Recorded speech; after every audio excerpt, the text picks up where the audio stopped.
And I think now a lot of these chances that are being, with hat colorways and stuff like that, I definitely attribute it to you stepping out there and being like, yo, let's do this. Man, whether it was everybody was coloring the patch.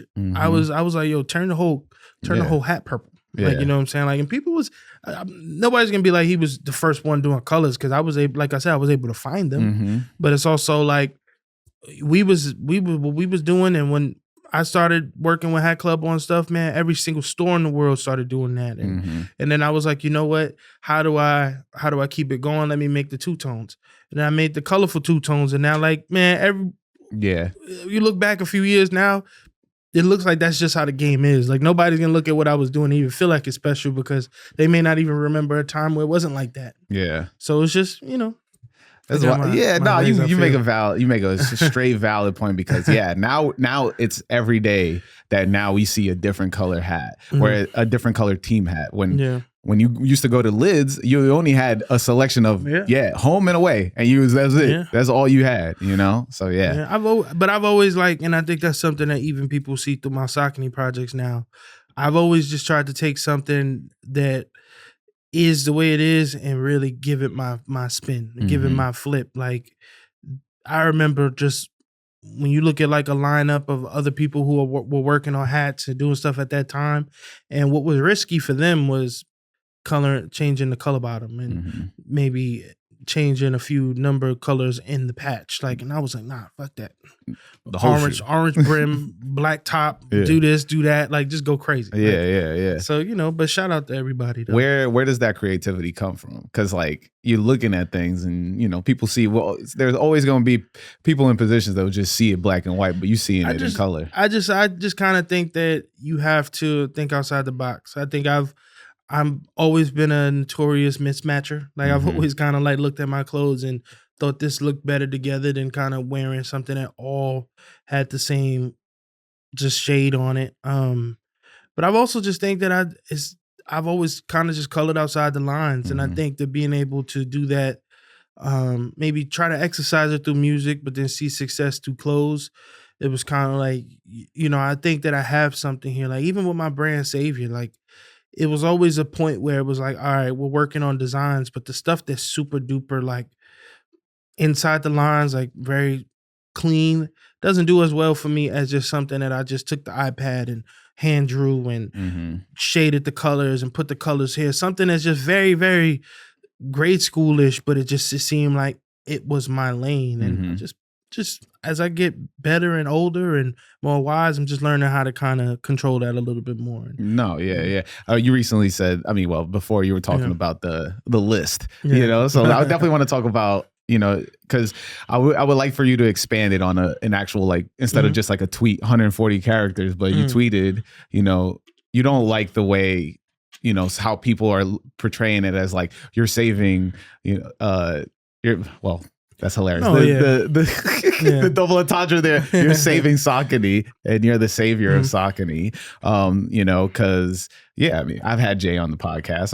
I've known Jay personally for a bunch of years. So it's just like, Jay puts in the time and the effort to try to, like, with however much money he has, is to get in this, what he believes is the new wave of the sneaker culture.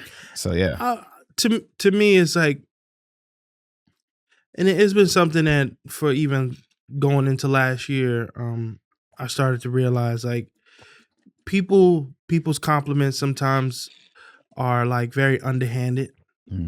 Like they'll whisper congratulations to you, but then tell you be careful and do stuff like that. And maybe they do that to everybody. Maybe they're saying that to every collaborator at every brand, but trust me, nobody has to tell me I have the road least traveled. Like, I'm working through a brand that, still trying to prove themselves in a lane. But Saucony, it bothers me because it's not like people aren't doing anything. Right. Like, I'm not walking into the building and telling everybody what to do. Like, people are like putting a lot of hours and clearing their schedules, and we're picking materials and stuff together, and we're working on different samples and different things, and they're telling me how to amplify my ideas and how to Like me and Jason, we have a lot of back and forth about like, me kind of taking on my wild ideas and kind of taming them and controlling them and just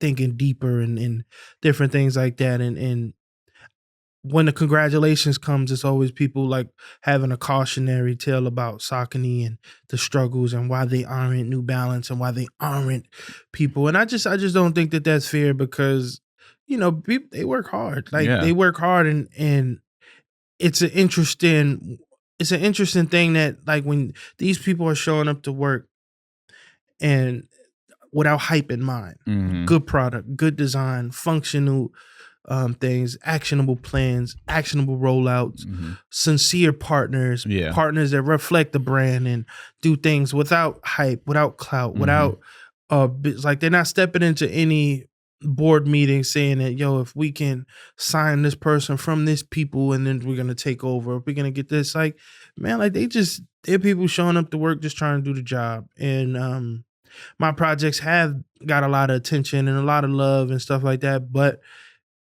each time that somebody talks about me, they're just like, but it's Saucony. And I just think that that's a little bit offensive, because that's it's like super offensive in my opinion. Because it's like, like you talking like it's Payless. Like, you know what I'm saying? You talking like it's you made Starberries. Yeah, you talking like it's Marshalls. Like, you know what I'm saying? You talking like it's straight out of TJ Maxx. And I just think that, they have a lot in the vault. They have a lot of potential. They have a lot of growth ahead of them when it comes to just the right silhouettes releasing, the history of the brand being told a certain type of way, and the right partners and stuff. Like that's why, like, even like the list and stuff, like I'm solely working with Saucony. Like no other brand is, I'm not holding back on another brand. No other brand's giving me an opportunity.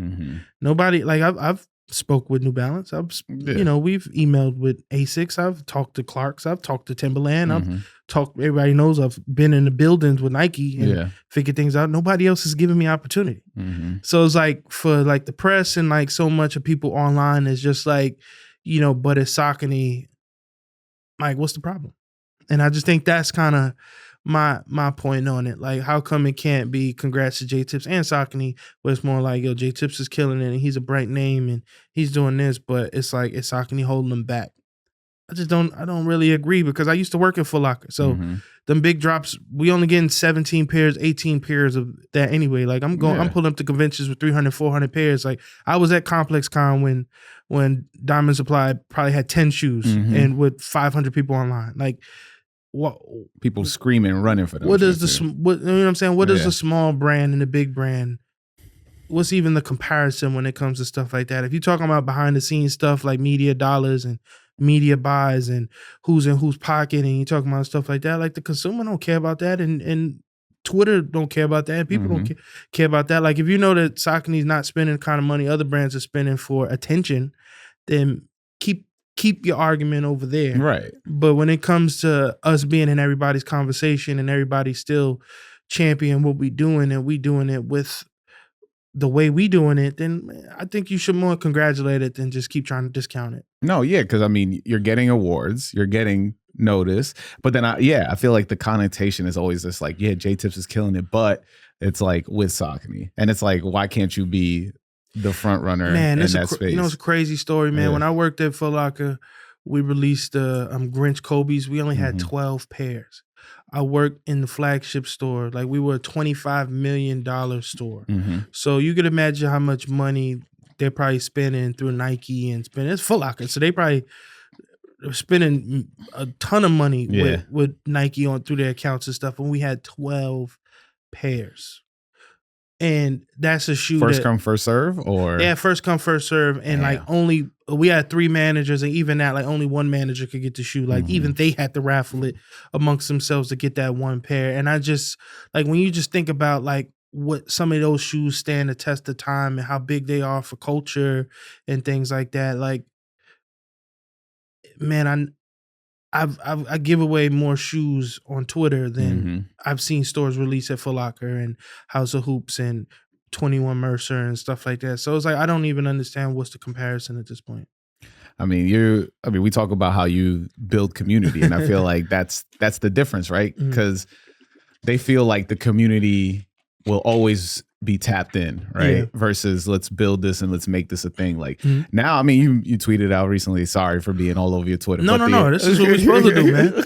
But you tweeted out, the waiter hit me up. It's I didn't mean to do this, but it's August. Yeah, you know. August is coming. August is August is here. August is here. August is definitely here, man. And so, it's just that way of like everybody's anticipating your next shoe. Yeah. And so even with these, I remember my boy texted me he was like, I know you at ComplexCon. And I was just like, and he's just like, yeah. Wow, I said like 7 times right there. But he hits me up and he just goes, yo, get me a pair. And I'm like, bro, I can't travel with 2 pairs of sneakers, man. And he's just like, so until to this day, and I'm pretty sure he's probably gonna text me after this episode drops and goes, where's the you got to put me in for the next pair. I'm like, I don't got it like that.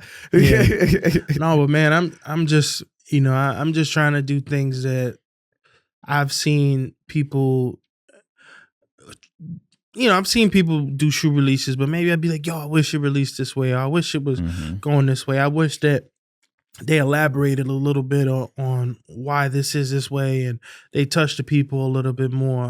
Man, I've been to pop-ups for brands and the owner of the brand wasn't even there. Like, I can't even fathom, like, just trusting people that much with the money. Like, you know what I'm saying? Yeah. Just think about it. Like, you're not even just checking in. Like, so it's just like, man, I try to structure everything I do a certain type of hands-on way, and it drives Jason and the team crazy. I bet a lot of people on the outside, you see what we're doing. Like I do like a lot of in stores. I do a lot of I know. I was just about to say, like, it's basic. Like, I mean, Shake does a lot of that stuff around his area too, where it's like if to me it seems we're both hitting the mic. It seems like to me it's community outreach, right? So like you're giving. It's not even a thing where it's like, oh, I don't know if I'm not gonna get the shoe. You're there with like, yo, I got mad pairs. Everybody pull up.